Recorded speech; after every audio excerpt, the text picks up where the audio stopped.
चलिए बिना किसी देरी के आज की इस चर्चा को शुरू करते हैं। आज के इस विश्लेषण में हम एक ऐसी कहानी पर गौर करने वाले हैं जो शुरुआत में बेहद साधारण लगती है, लेकिन इसका परिणाम सच कहूं तो अकल्पनीय रूप से असाधारण है। ये कहानी है बिहार के गया जिले के एक छोटे से गांव में जन्मे एक गरीब मजदूर की।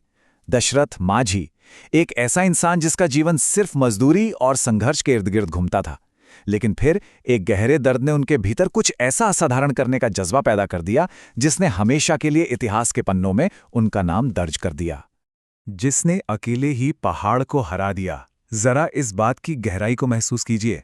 अब देखिए, जब भी किसी बहुत बड़े विशाल काम के बारे में सोचा जाता है तो हमें अक्सर लगता है कि इसके लिए तो बहुत सारा पैसा, बड़े बड़े संसाधन या ताकतवर लोगों के सपोर्ट की जरूरत पड़ेगी, है ना? लेकिन दशरथ मांझी के मामले में उनके पास इनमें से कुछ भी नहीं था। ना पैसा, ना रसूख। उनके पास अगर कुछ था तो वो था एक अटूट हौसला और एक ऐसी गहरी पीड़ा जिसने उन्हें रुकने ही नहीं दिया। सच में ये एक ऐसी जीत की शुरुआत थी जिसकी कल्पना उस वक्त किसी ने भी नहीं की थी। पहाड़ का कहर, एक अभेद्य दीवार। एक ऐसा पहाड़ जो सिर्फ पत्थर का ढांचा नहीं बल्कि उस गांव के लिए जीवन और मृत्यु के बीच की एक दीवार बन चुका था। इसे कुछ इस तरह समझिए। एक तरफ था उनका बिल्कुल अलग थलग पड़ा हुआ गांव और दूसरी तरफ थी अस्पताल, स्कूल और बाजार जैसी रोजमर्रा की बुनियादी जरूरतें। और इन दोनों के बीच सीना ताने खड़ी थी इस पहाड़ की एक घातक बाधा। अगर आपको उन सुविधाओं तक पहुंचना है तो आपको 50 से 55 किलोमीटर का एक बेहद लंबा, थका देने वाला और खतरनाक चक्कर काटकर जाना पड़ता था। अब 55 किलोमीटर कोई छोटी दूरी नहीं होती है। यह सिर्फ एक असुविधा नहीं थी, कई बार दूरी का यह फासला लोगों की जान तक ले लेता था। यह वहां के लोगों का एक रोजाना का संघर्ष था, एक ऐसी भौगोलिक विवशता जिसने सचमुच पूरे गांव को पंगु बनाकर रख दिया था। दर्द जिसने इतिहास रचा, एक भयानक नुकसान। चलिए देखते हैं कि आखिर वो कौन सी घटना थी जिसने एक साधारण इंसान को इस असाधारण मिशन पर लगा दिया। तो हुआ कुछ यूं कि एक दिन दशरथ मांझी की पत्नी फाल्गुनी देवी उनके लिए खाना लेकर इसी खतरनाक पहाड़ को पार कर रही थी और तभी अचानक उनका पैर फिसल गया और वो बहुत बुरी तरह घायल हो गई। जाहिर है उन्हें तुरंत अस्पताल ले जाने की जरूरत थी, लेकिन जैसा कि हमने पहले देखा, अस्पताल तक पहुंचने का वो रास्ता वही 55 किलोमीटर लंबा था। समय बहुत ही कम था और रास्ता बहुत लंबा था। उस अकल्पनीय दूरी और पहाड़ की उस खड़ी बाधा के कारण अस्पताल पहुंचने से पहले ही फाल्गुनी देवी ने दम तोड़ दिया। ये महज एक दुर्घटना नहीं थी, ये उस पहाड़ द्वारा ली गई एक बलि थी। और उस दिन दशरथ मांझी अंदर तक पूरी तरह से टूट गए। लेकिन उस गहरे दर्द ने उन्हें एक ऐसा फैसला लेने पर मजबूर कर दिया जिसने आसपास के सभी लोगों को हैरान कर दिया। उन्होंने ठान लिया कि अब इस पहाड़ की वजह से कोई और इंसान अपनी जान नहीं गंवाएगा। उन्होंने अकेले ही इस पहाड़ का सीना चीरकर एक रास्ता बनाने का संकल्प लिया। अब जरा सोचिए समाज की प्रतिक्रिया क्या रही होगी। एक आदमी, और वो भी अकेले, पहाड़ तोड़ेगा। लोगों ने जमकर उनका मजाक उड़ाया। उनके इस संकल्प को कोरा पागलपन करार दिया गया। लेकिन मांझी के लिए अब दुनिया की कोई भी आवाज या मजाक कोई मायने नहीं रखता था। 22 साल का संघर्ष, अथक परिश्रम। ये समझना बहुत जरूरी है कि लोगों की नजरों में जो पागलपन था वो असल में दिखता कैसा था।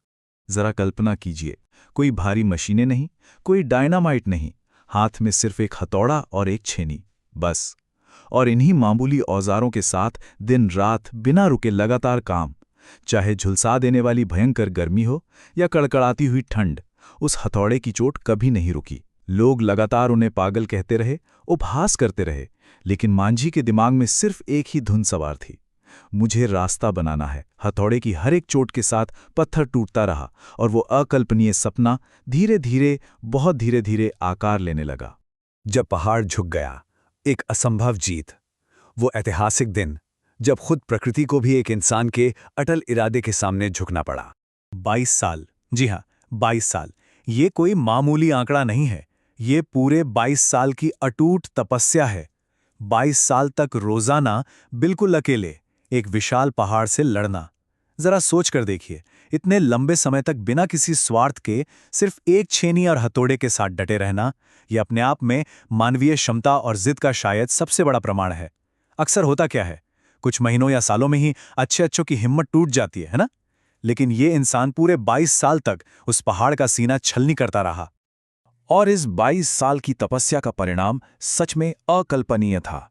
उन्होंने उस विशाल पहाड़ को काटकर 110 मीटर लंबा और 9 मीटर चौड़ा एक पूरा का पूरा रास्ता बना दिया। मतलब ये कोई छोटी मोटी पगडंडी नहीं थी, ये एक इस्तेमाल के योग्य चौड़ा रास्ता था जिसे एक अकेले इंसान ने अपने हाथों से ठोस चट्टान को काटकर बनाया था।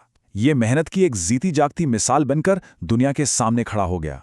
इस उपलब्धि का वास्तविक प्रभाव देखिए।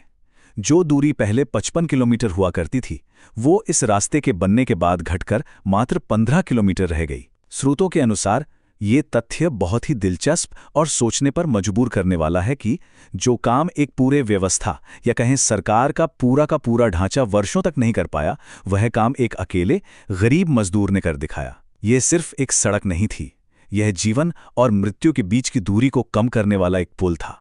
मांझी की अमर सीख, संकल्प की विरासत। दशरथ मांझी आज भले ही भौतिक रूप से हमारे बीच नहीं हैं, लेकिन उनकी ये कहानी एक अमर विरासत बन चुकी है। उनका एक बहुत ही मशहूर कथन है, इंसान हारता नहीं है, बस कोशिश करना छोड़ देता है। ये पूरी की पूरी कहानी इसी बात को साबित करती है कि अगर इरादे सच में मजबूत हों, तो कोई भी कठिनाई इतनी बड़ी नहीं होती कि उसे पार ना किया जा सके। मांझी ने कभी कोशिश करना नहीं छोड़ा। तो इस विश्लेषण के अंत में एक बहुत ही अहम सवाल उठता है, हमारे और आपके जीवन के वो कौन से पहाड़ हैं जिनके सामने हम अक्सर अपना हथौड़ा उठाने से पहले ही हार मान लेते हैं। दशरथ मांझी का ये अटूट हौसला हमें हमेशा यही याद दिलाता रहेगा कि जब तक सांस है तब तक कोशिश कभी नहीं छोड़नी चाहिए।